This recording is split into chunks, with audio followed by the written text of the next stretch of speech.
Hello, Chameleon Academy. Welcome to a very special podcast series about DIY. And here, my co host is James Cross. Hello, James. Hey guys, how are you? All right, James, you know what are we going to do here?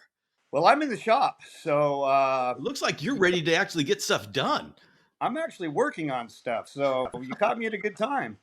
All right. Well, everybody, the whole reason for this series is we're gonna talk about DIY projects and what it takes to create some of these things. And today, I think we need to start with wood because Definitely. it's just such a it seems so basic. You go to Home Depot and you just see wood all over the place, but what wood do you use? How do you use it? And so, James, what do you think about us starting off with wood? Well, wood is what I do. Uh, Excellent. Being a carpenter for the last 35 years, I've had pretty much experience with all of it. Mhm. So I think we should start with wood. Okay. Well, James, you like live with wood, and so you know this inside and out. But some of us, we walk into Home Depot, and it's just like, okay, there's rows and rows of all of this wood stuff, and we have no idea what it all means. And I mean, we see the whitish wood. I know that's a nice technical industry term. Uh, Pine, Reddish wood. redwood, And then we've got this brownish wood that's got like pock marks all over it. pressure treated. Okay, so you got some terms. So let's just take, for example, if I wanted to build a standard, let's start off with an indoor cage. Okay. What kind of wood would I use for an indoor cage? Okay. We're gonna go through the part of where do you live? Are we doing a hybrid? Are we doing a screen type cage? I mean, these are all important factors to take into consideration. So if you're going to be building a hybrid with some doors and stuff on the side and glass, you can start with, I would start with a finished product so that you don't have to go through that part of the process. You can actually have a finished product when you're done instead of having to sand and stain and put the multiple coats of sealers on. Um, but you can do that. That process is also it's not super difficult if you know what you're doing. If you're a little bit more experienced and a little bit better do-it-yourselfer, then I'd say just buy some raw wood, raw paneling. Go in and pick what you like. Find something that's not too porous of a wood. I'd like to use a hardwood plywood. It'll make a better finish in the end, and you can make it match some of your furniture in your house. Is what I like to do. That's the way I like to do it. So. Well, how about we start off very simply if we wanted to make a wood cage? Now, I mean, there's a number of different materials we can talk about. And if we want to make a screen cage, obviously we go to screening, and there's all sorts of different ways we can create a cage. And so for everybody out there, I know you're going to be saying, yeah, but I use this material and I use this material.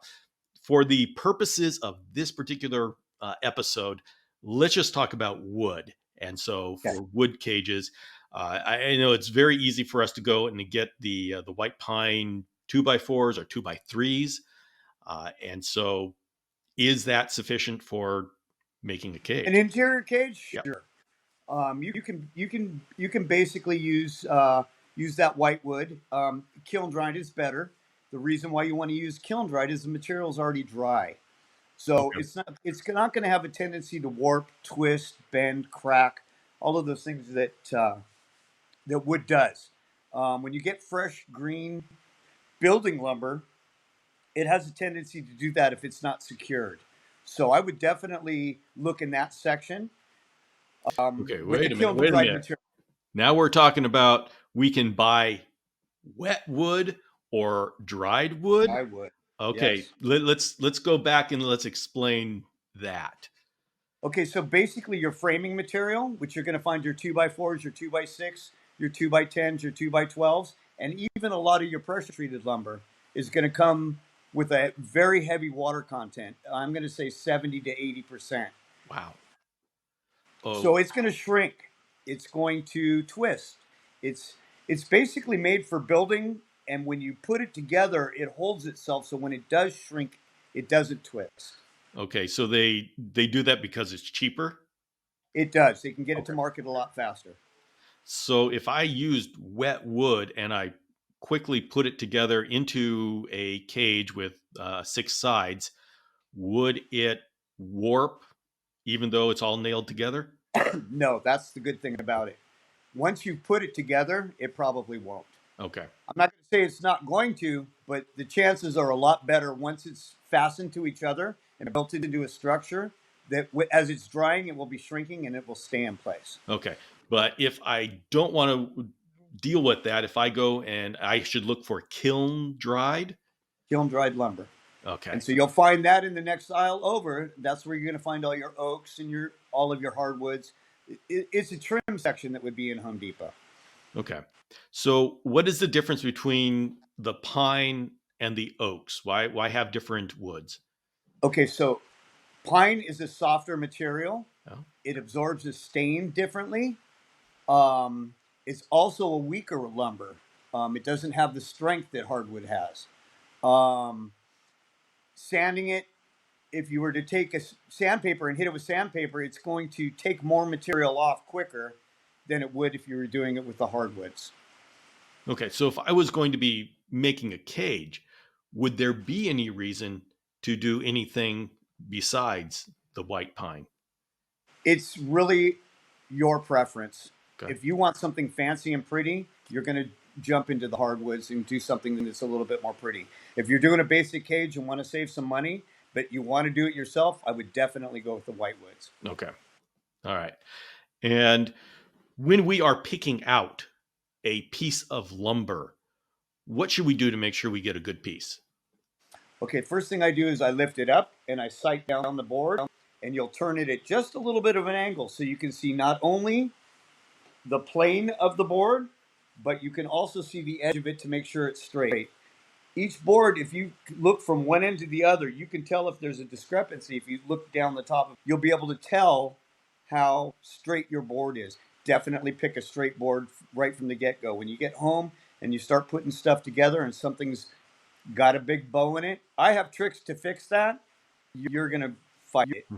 Okay. So definitely be skeptical of the lumber that you're buying because they're always going to be the junk on top. Okay. Now, when we go in there, I notice that we have 2x2s, 2x3s, 2x4s, and it just goes up 4x4. What do we need for your standard, say, 4 foot tall? Let's talk about a 4 foot wide by 4 foot tall cage. All right. And by the way, everybody who is listening to this interview and is going, "Oh my gosh, I can't absorb all of this." The purpose of this episode is just to talk about wood. And so don't worry about these design elements. In later episodes, James and I are actually going to be building this in front of your eyes. And so you're going to be seeing exactly what we're talking about and how to do it. We are going to grow with this. And by the time we're done with this series, we're all going to be experts in wood. Cage builder. We're all going to be cage builders.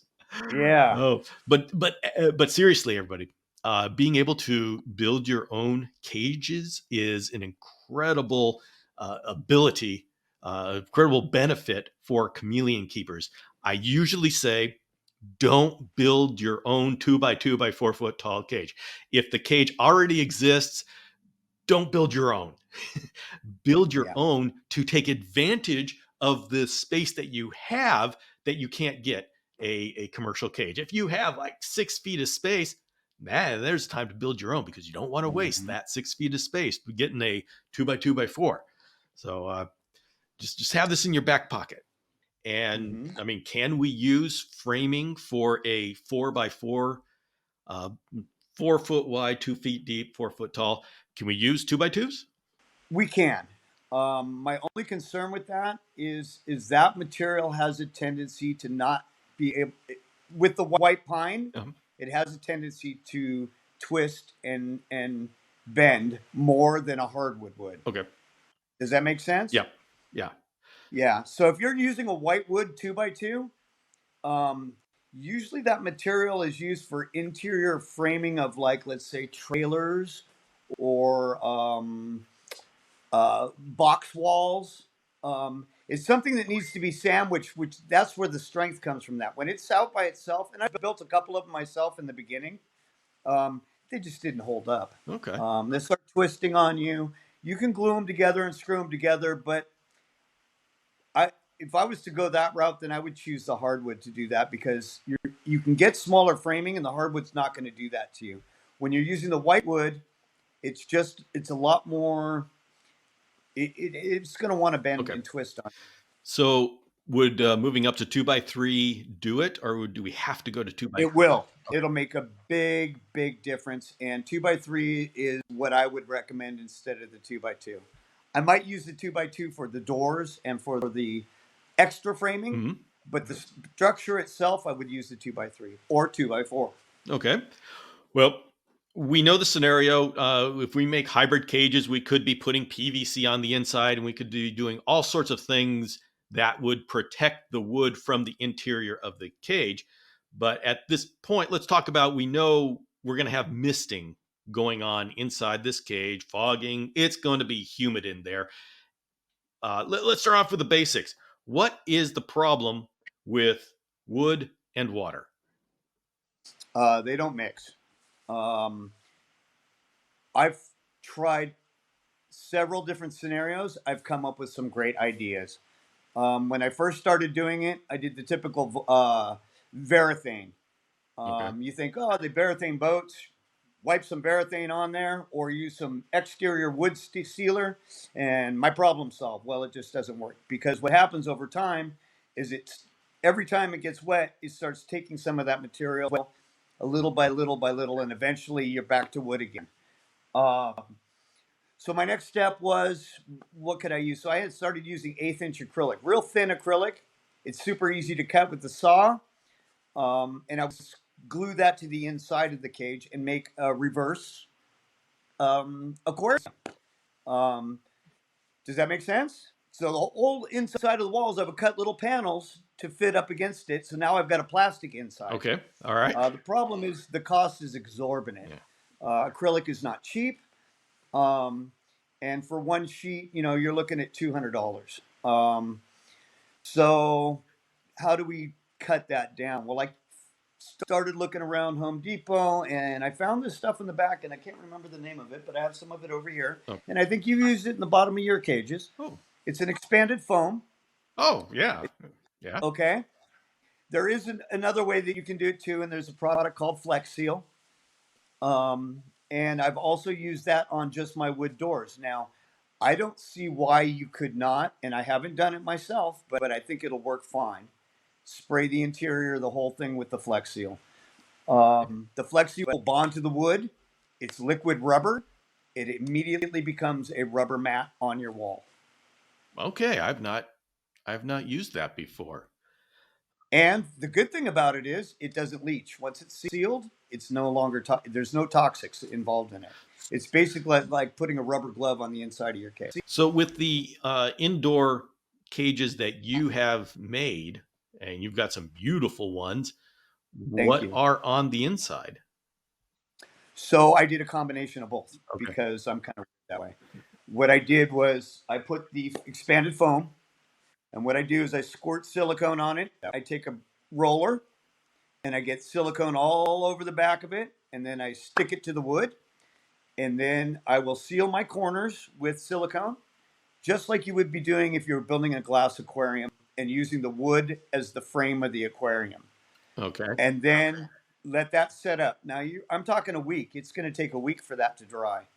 You really want it to cure good. And then basically, I start spraying the Flex Seal, the spray, on the walls, and I do very light coats. And I will put 5 or 6 coats of that on there until I have a completely sealed wall.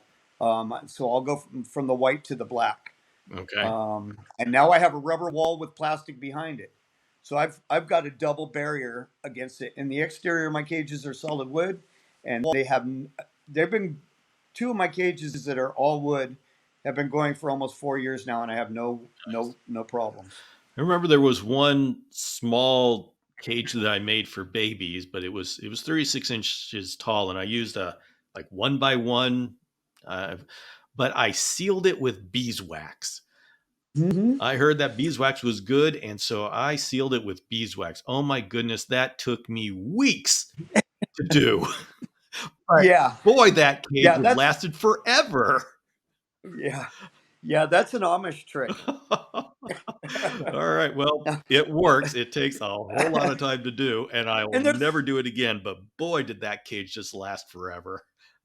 and there's a lot of tricks like that that you could use. Um, I'm just giving you what I do. I know other ways of doing things. You can use there's acrylic stains, acrylic seals. I have a product that's called uh, gel stain,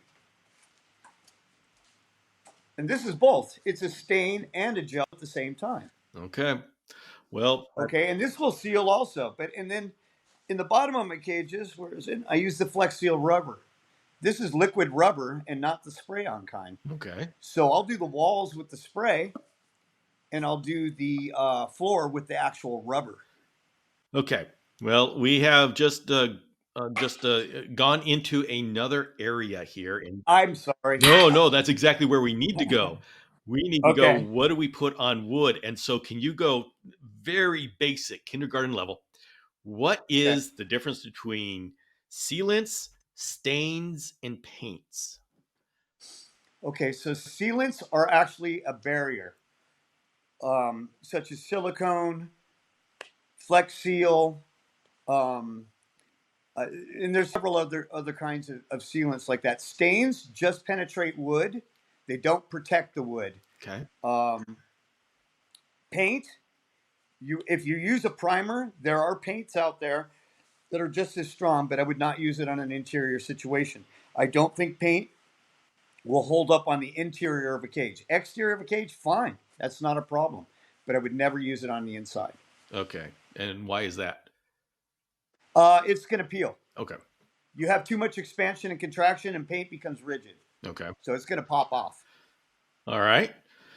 Then let's go ahead and walk out the back door, and now we're in our backyard making a cage.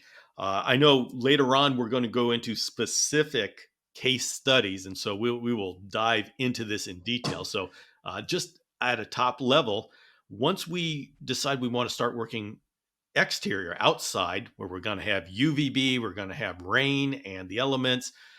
What kind of would you suggest for that? Well, primarily, I think the main wood that I would use for cost and for longevity would be Okay. pressure treated lumber. Next step for prettiness and longevity, I would use redwood. Okay. After that, I would use framing lumber, but it would have to be stained and sealed. Okay. All right. Pressure. Let's talk about the stains and the seals. I'm making sure that I Okay. check all the boxes because, uh, folks, I am actually going to be building something very soon to implement all of this, and so I'm making sure I got it all in my head. And James is going to be the guide here. But so if we're going to be using, say, we want to use the pine for Okay. outdoors, what do we do to it to make it stand up to UVB and water, rain? Okay. So first of all, I think I would stain all my material ahead of time. Yep. That way, you're not trying to get into nooks and crannies after the fact. When you have the raw lumber in front of you, it's very easy to stain it all at once. I would seal it and stain it. I would stain it first, and then I would try to build my project. And then as I'm putting it together, as I'm making cuts, I would use a stain to and anywhere that I've made a cut, I would add the stain to those cuts where you have fresh lumber exposed. Okay. Um, What would you seal it with? I would go back over it with the marine grade Varathane. Varathane. Okay. Mm-hmm. I have learned was it polyethylene? Is that No, poly. poly something? Yeah, it's polystyrene. No, I forget what it is. I just know. I think I have What was that? polyurethane. Polyurethane. That's it. Oh my goodness. I learned that is not what you want to use outdoors because No, it's It's fast drying. It's great for cabinets, but it has a tendency to flake off when it gets outside That's the sun and right. it turns yellow. It's not UVB resistant. Yeah, and it'll turn yellow. Yes, it's yes. I have learned this. I have verified this because you know what? I just don't believe anybody. No, I just didn't know, and do now. So verathane, okay, Yes. and we can use. Yeah, there's a marine grade varathane that they use on ships. So you figure if they're sealing teak wood with it on a boat, we've covered all the bases, right? Okay, It's going to take care of the UVB, it's going to take care of the sunlight, and it's going to bond. what is the advantage of using redwood over the whitewood? So the whitewood, in certain situations, you have the chance of getting termites. Oh, okay. Um, and then if there's ground contact with whitewood, you're going to get dry rot. Hmm. Um, Even when and it's then sealed, if you live, what's even that? if it's sealed. Even if it's sealed, it's going to find its way through it eventually. Usually happens where the screws grow through the joints, and Okay. that's the start. And it becomes a cancer. Eventually, it's going to destroy it. Okay. Um, yeah. Okay. So if I use redwood, what does that do for me? So redwood has a natural ability to avoid mold, fungus, pests, um, and it also has a very high strength to it, so it won't dry rot or fall apart. I mean, I don't know if you've ever seen wood that's been sitting outside, even the sticks when you go to pick them up in the Yeah. forest. After they've been there a long time, they disintegrate. Yeah. And that will happen with whitewood eventually too if you don't maintain it. And maintaining, I mean by resealing, Mhm. repainting, so on and so forth. Okay. So the redwood resists. Redwood will not do that. Okay. The only thing redwood does is turn gray. Okay. Termites will try to infect it, but they don't get very far. Um, I've seen them poke a couple of holes, and that's where they stop with it. Okay. As at the end of the day, redwood is going to be the prettiest exterior wood that's going to hold up. Now, it will turn gray. Sunlight is every wood's enemy, um, so it has a graying effect. But it's one of those things too where you can reseal it with an exterior wood seal, just like you would a deck. Okay. And all of these things really concern me a little bit when it comes to animals. Um, it just depends on the type of animals, and I don't feel like chameleons are going to be licking the cage, which they may, but I don't. I don't think they're dangerous because I don't think that they'll be ingesting this material. And after, I'm trying to make sure I say this right because I don't want anyone to do the wrong thing. But I don't. I think after it's been sealed and set, and you give it a week or two to for anything to finish drying, I don't think that there's going to be any problems with it. I've done this Yeah. so many times, and I've never had an issue with it. Okay. So, All right. Well, we go one step up, and now we get to pressure treated. So which is my favorite. okay. And so Okay, what do and we that's get what with I pressure use. treated? So pressure treated, there are two different kinds. They've come out with a new kind called Nature's Wood, but the original pressure treated had the green pressure treated comes Is that with some issues. was it copper Huh? sulfate? Yes. Okay. Copper sulfate's one of them. There's two other products that are in there. I think it's cadamine Okay. and I think it's a cyanide type. Okay.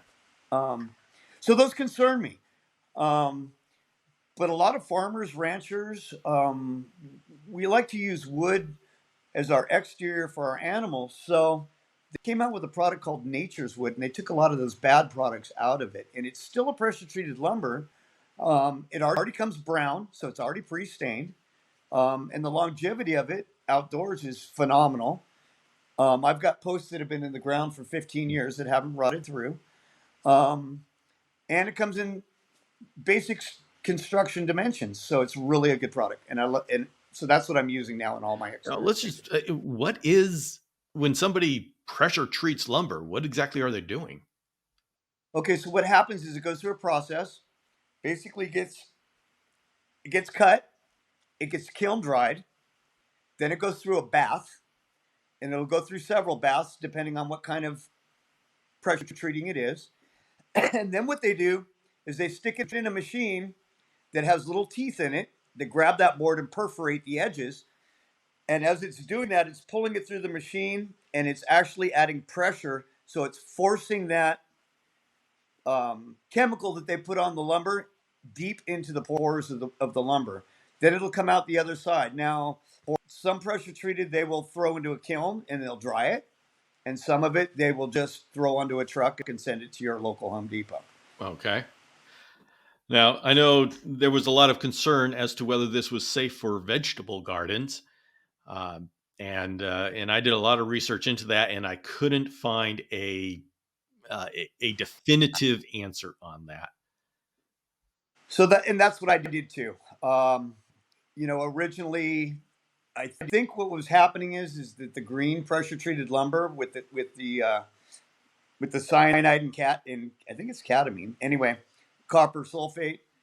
It was leaching into the soil, and it was actually causing problems. And I think that's where they came out with this new way of doing it. And it's eliminated that problem. Okay. And do you think that that would cause a problem with our chameleons?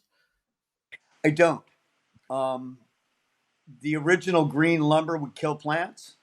I now have 2 cages that have been going for 3 years, and I have thriving plants inside of it. Okay. Do we need to stain, paint, seal, pressure treated? You don't. And that's what's nice about the new brown is it comes looking after a period of time it starts looking a lot like redwood. Okay. It'll also hold up to the sun a lot better. It doesn't gray. I leave it alone. You can do that. You're more than welcome to paint, seal, stain, anything you want to do to the exterior of it. I wouldn't do it to the interior, but you can do it to the outside of it. I think it would be fine. Now, is there special handling that needs to be done with pressure treated to handle and to cut?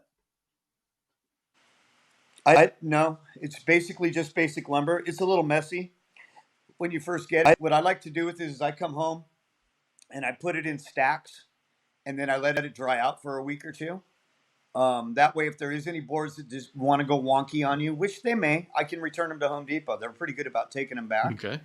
Um, and then I'll separate them and so what I do is I go to the lumber yard and I'll buy my material and I won't plan on working on my project for a couple of weeks. And that way I can do a little process of myself by turning boards and stacking them. It's just what I do. You can go right ahead and start building right away. It's not a problem. It's just the way I like to do it because in case some of those boards, sometimes knots happen. Trees aren't straight. Yeah. So it's you may get a board that decides one day that it just doesn't want to participate and it'll twist on you. Okay.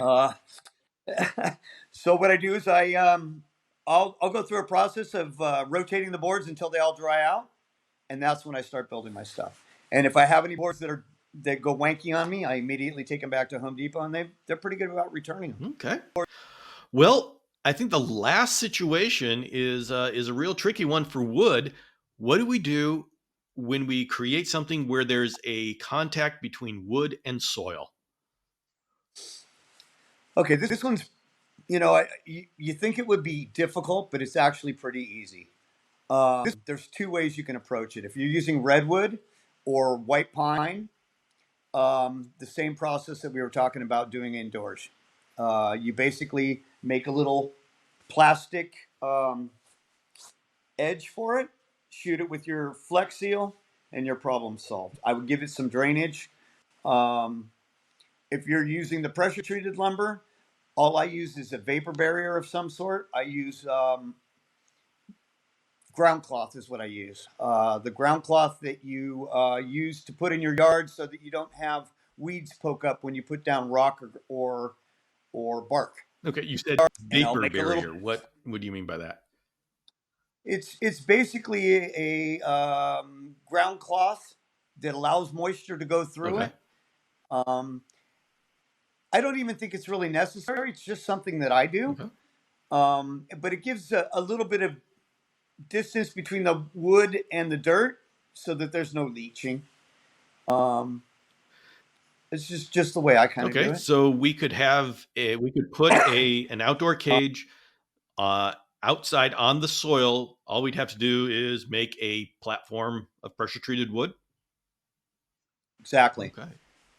I've built many vegetable boxes that are raised bed flower beds using the exact same process, Okay. sitting right in the dirt and filled up with dirt, who have lasted many, many years. Okay. I think that's a pretty good introduction to wood here.